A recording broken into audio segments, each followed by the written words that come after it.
អ៊ីស្រាអែលបើកការវាយប្រហារប្រឆាំងនឹងអ៊ីរ៉ង់ដោយផ្ដោតទៅលើអាវុធនុយក្លេអ៊ែរនិងយោធាតែអ៊ីរ៉ង់បានបញ្ជូនយន្តហោះគ្មានមនុស្សបើកជាង100គ្រឿងវាយបកអ៊ីស្រាអែលវិញភ្លាមៗ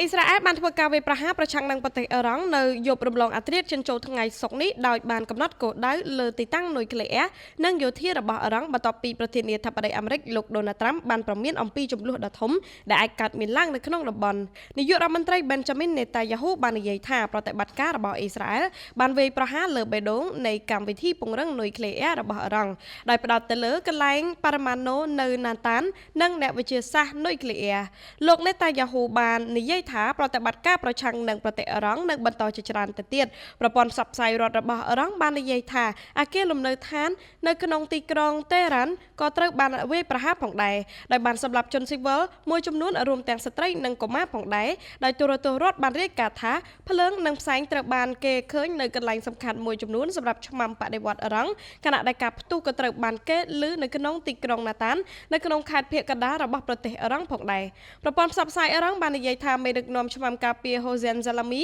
ត្រូវបានគេសម្លាប់នៅក្នុងការវាយប្រហារនេះប្រព័ន្ធផ្សព្វផ្សាយរដ្ឋបានរាយការណ៍ថាចរាចរណ៍ផ្លូវអាកាសត្រូវបានផ្អាកនៅលើអាកាសយានដ្ឋានអន្តរជាតិដ៏សំខាន់របស់ទីក្រុងតេអ៊ីរ៉ង់អ៊ីម៉ាមកូមេនីខណៈដែលប្រទេសអ៊ីរ៉ាក់ដែលនៅជិតខាងក៏បានបិទដែនអាកាសរបស់ខ្លួននិងផ្អាកជើងហោះហើរទាំងអស់នៅអាកាសយានដ្ឋានទាំងអស់របស់គេផងដែរអ៊ីស្រាអែលបានប្រកាសដាក់ប្រទេសក្នុងគ្រាអាសន្នក៏ដូចជាបិទដែនអាកាសរបស់ខ្លួនផងដែររដ្ឋមន្ត្រីការពារជាតិអ៊ីស្រាអែលខេតបាននិយាយថាសកម្មភាពសងសឹកទីក្រុងតេអ៊ីរ៉ង់គឺអាចធ្វើទៅបានបន្ទាប់ពីប្រតិបត្តិការនេះខេតបាននិយាយថាបន្ទាប់ពីការវាយប្រហារជាមុនរបស់រដ្ឋអ៊ីស្រាអែលប្រឆាំងទៅនឹងអ៊ីរ៉ង់ការវាយប្រហារដោយមីស៊ីលនិងយន្តហោះគ្មានមនុស្សបើកប្រឆាំងនឹងរដ្ឋអ៊ីស្រាអែលនិងប្រជាជនស៊ីវិលរបស់ខ្លួនត្រូវបានគេរំពឹងថានឹងកាត់ឡើង